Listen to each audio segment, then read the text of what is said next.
Ya, saudara sekalian, kita rendezvous dulu ya dari Pilkada Jakarta untuk sementara.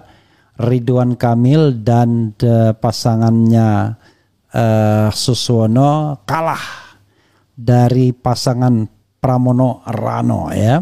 Tetapi keunggulan Pramono Rano itu di margin 1%, up and down dari 50%. Jadi dia maju di 51% atau mundur di 49%. Dan ini tipis sekali untuk menjadi penentuan apakah akan ada putaran kedua atau tidak ya. Jadi saudara sekalian, apapun hasilnya kita ucapkan selamat bagi warga Jakarta yang sudah berdemokrasi. Anyway, banyak juga yang gercos yang tidak datang ke TPS, tetapi itu adalah hak politik masing-masing ya. Saya juga mengucapkan selamat kepada Anies Baswedan yang kelihatannya masih sakti untuk ukuran Jakarta ya. Jawa Barat, Jawa Timur dia tidak sakti, tetapi untuk Jakarta cukup sakti dan mampu memenangkan Pramono Rano. Kelihatannya cukuplah menjadi pelipur lara. Bukan pelipur lara ya. Saya lihat tim-timnya juga senang. Saya lihat ada Ges Khalifa. Jadi Om Lim, sebelum kita cerita tentang besok, coba kita lihat, kita spill Anies nonton Pilkada ditemani botak. Kalau botak itu pasti Ges Khalifa. Kalau sudah siap kasih kode ya. Jadi saudara sekalian, saya perkenalkan yang hadir di depan saya, kok saya Om Lam Lim tapi belum saya perkenalkan. HM Mursalin. Oke, luar biasa ya. HM Mursalin beda sama HM Soeharto. Agak dekat Om Lim ya, ininya. Nah, kenapa saya undang beliau? Karena beliau ini salah satu anggota dari Petisi 100, Badan Pekerja Petisi 100, yang besok lagi-lagi mengadakan silaturahmi nasional atau silaturahmi kebangsaan. Kita bilang silatbang, ya kan? Silaturahmi tokoh kebangsaan. Jadi silatbang ya. Mudah-mudahan nanti banyak tokoh yang hadir ya. Oke, kalau sudah bisa di spill Anies, bolehlah spill sedikit nonton itu. Ada. Termasuk pernyataan dia. Dengarkan dulu ya, Om ya. Gitu.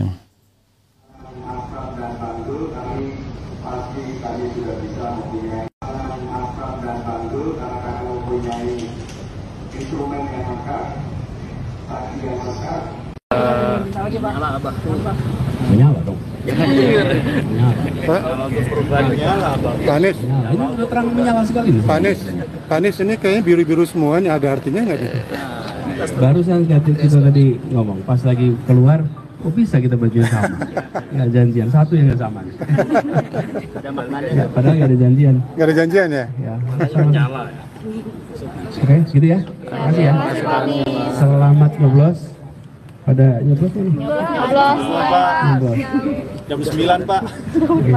Jam 9. Tapi unik di pilkada ini. Pesertanya pada nyoblos di Jakarta nggak ada? Ya boleh. Iya betul. Yang ikut dan yang dukung nyoblosnya Jakarta. Keren. Bener ya? Betul. Clue Pak ya, clue dia. Nyoleknya keren Pak, nyoleknya. Halus tapi dalam.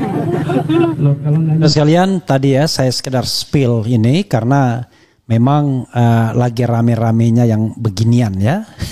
Karena itu kita harus men-spillnya ya. Oke, saudara sekalian,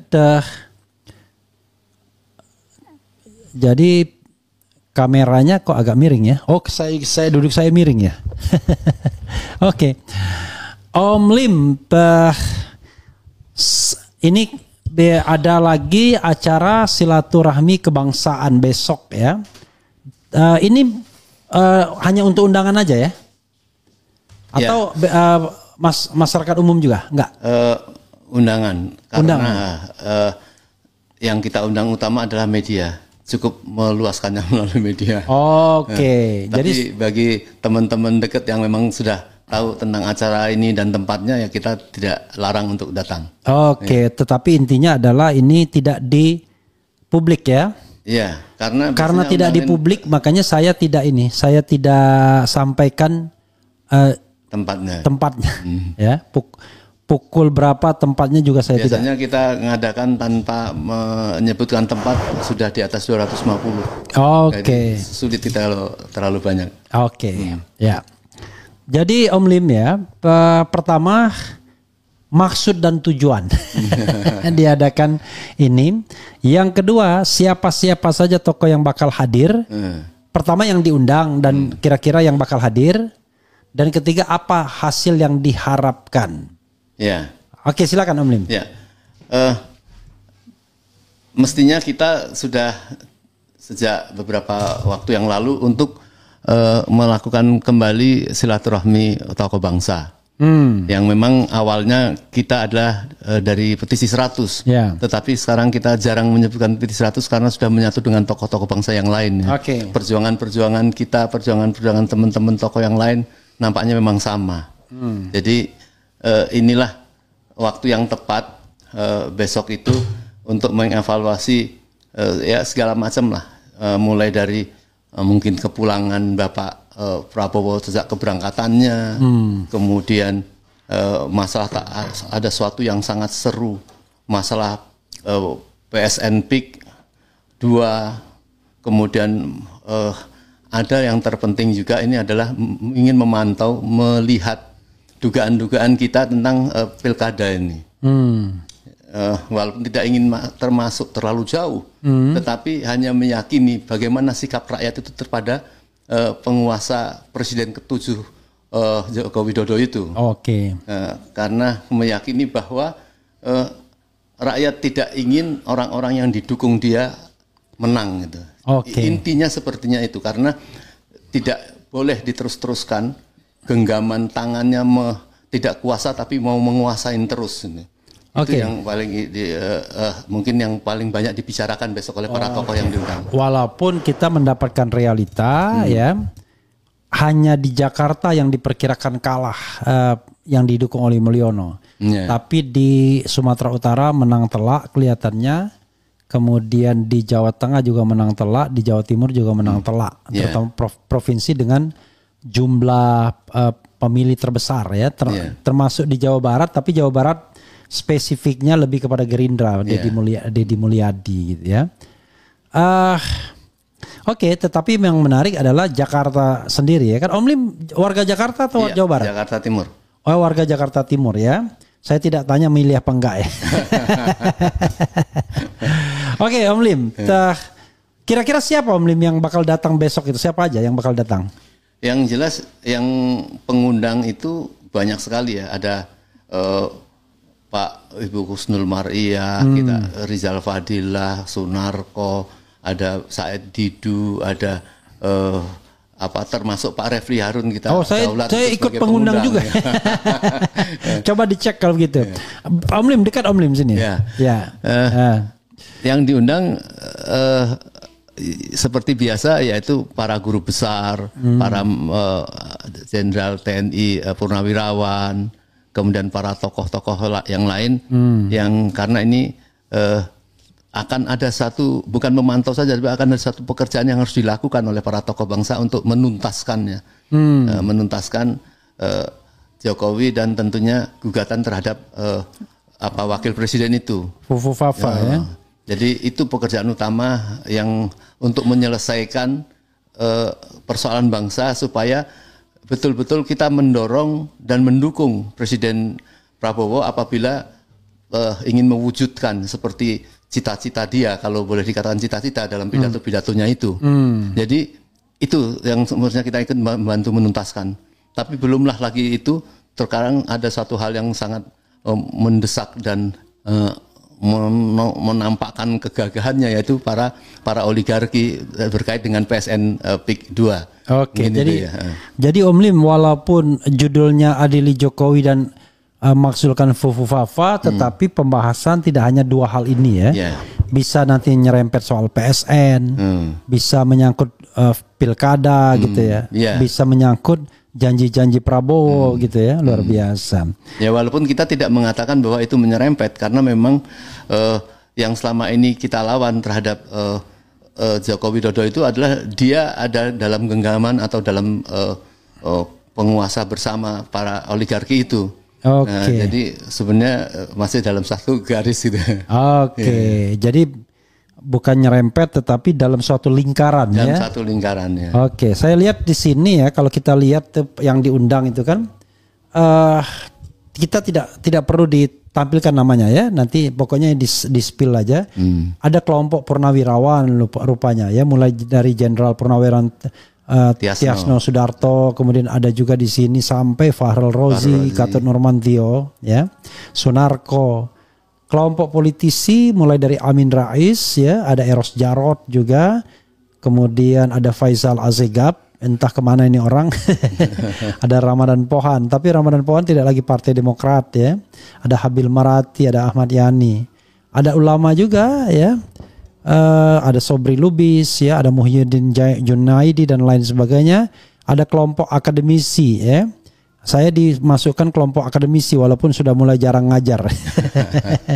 Kemudian ada aktivis pergerakan ya, Bang Marwan Batubara yang juga pengundang, Muhammad Saididu, Abraham Samad, padahal Abraham Samad rajin ngajar nih sekarang katanya.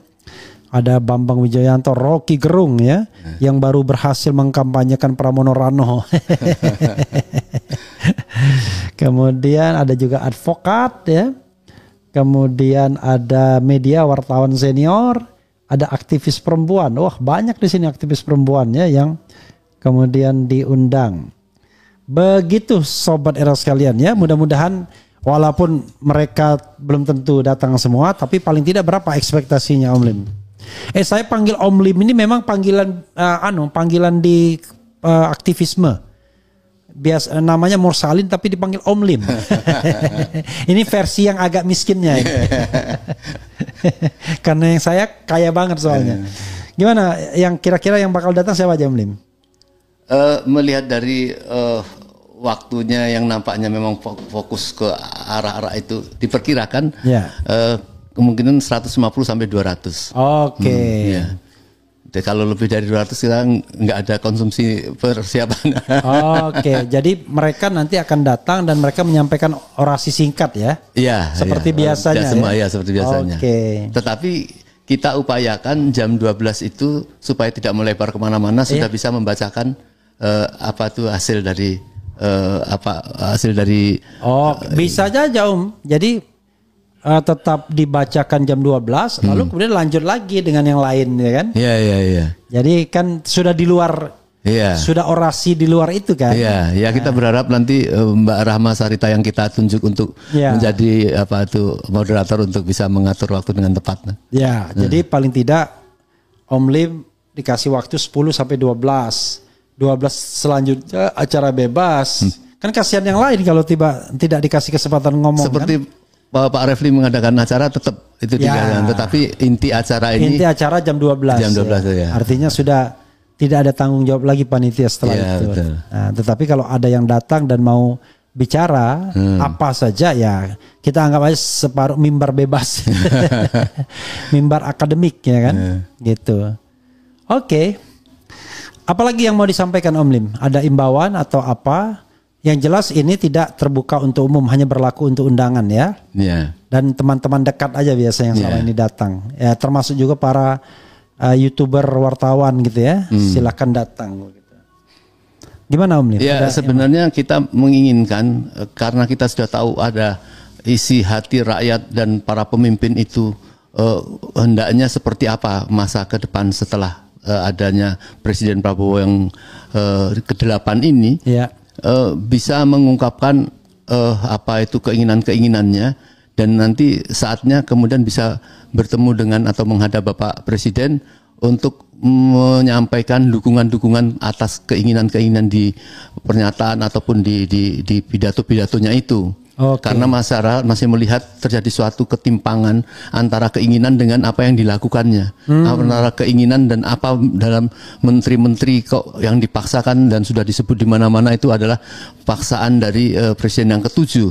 Ini yang rakyat tidak ingin melihat, punya presiden yang nampak hebat tetapi belum berani melangkah, dan itu yang akan terjadi dialog sehingga tidak ada kebencian kepada siapapun, tetapi pokoknya ke depan Indonesia bisa melangkah dengan baik, walaupun juga harus ada pertanggungjawaban terhadap perbuatan-perbuatan yang menyangkut masalah hutang dan lain sebagainya. Oke, jadi intinya adalah rupanya kelompok petisi 100 plus lah katakanlah. Iya, plus. Petisi 100 plus ini menginginkan ada pertemuan dengan Prabowo Subianto. Mau tidak mau karena dia adalah sebagai presiden resmi yang kita akui untuk melakukan satu kebaikan itu kesana. Sebab kalau tidak kan kita seolah akan menempatkan diri kepada menjadi oposisi terus tapi tanpa melakukan satu bagaimana upaya memberikan masukan, memberi masukan dan realisasinya. Boleh tuh kalau memberikan masukan ya, saya akan frankly speaking, Pak begini dimarahin juga nggak apa-apa, asal jangan ditabok aja. Toh saya juga tidak berharap minta jabatan apalagi minta pendapatan ya. Oke, Om Lim, silakan closing statement Om Lim. Ada imbauan atau apapun mau disampaikan tuh kameranya? Kamera ininya di ini. Nah, saudara sekalian, diginiin juga bisa. Nah, gitu. Kita berharap bahwa perjuangan perubahan atau penyelamatan Indonesia, kalau boleh dikatakan itu, ini milik kita semua, bukan milik para tokoh, para aktivis. Tapi kita tahu bahwa bagaimana teman-teman di daerah-daerah itu juga merasakan mirisnya ya terhadap apa yang telah dilakukan itu. Contohnya bagaimana pidato Prabowo di Rio de Janeiro kalau tidak salah, mengatakan bahwa saya hadir sebagai presiden di tengah-tengah masyarakat yang susah, lapar dan lain sebagainya. Nah, tetapi ada yang mengkritik bahwa bukannya presiden yang kemarin itu bagaimana investasinya, bagaimana membangun kereta cepat, membangun IKN, itu kan tidak menunjukkan bahwa dia itu adalah Indonesia kesusahan ekonomi. Nah, inilah yang artinya kita harus sadari bersama para rakyat dan para tokoh, perubahan penyelamatan Indonesia ini adalah ke depan insya Allah milik kita semua. Kita merasa bahwa semua yang dimiliki Indonesia ini yang tidak banyak dimiliki oleh negara lain seperti kekayaan alam dan kemudian juga alam itu termasuk laut dan lain sebagainya ya. Tetapi juga mempunyai wilayah yang sangat luas. Jangan sampai kemudian sudah seperti itu hutang terus diteruskan. Kita tidak ingin Indonesia atau terutama Bapak Presiden ke depan itu tidak bisa merinci tentang kekayaan apa yang kita miliki dan apakah tidak mampu ya untuk membangun Indonesia. Apakah harus mengandalkan dengan minta-minta yang tentunya bagi rakyat sangat kurang menjadikan terhormat bangsa. Saya kira mungkin itu. Jadi kita seluruh bangsa Indonesia bersiap-siap kita menyambut perubahan ya, menyambut untuk kita semua mempunyai suatu pekerjaan ya, karena negara kita ini luas yang sangat mampu untuk dilakukan penyebaran manusia atau rakyat Indonesia untuk melakukan kegiatan apapun, karena di bawah tempat kita duduk ini, di atas kita berdiri ini, semua adalah potensi-potensi alam yang tentunya tugas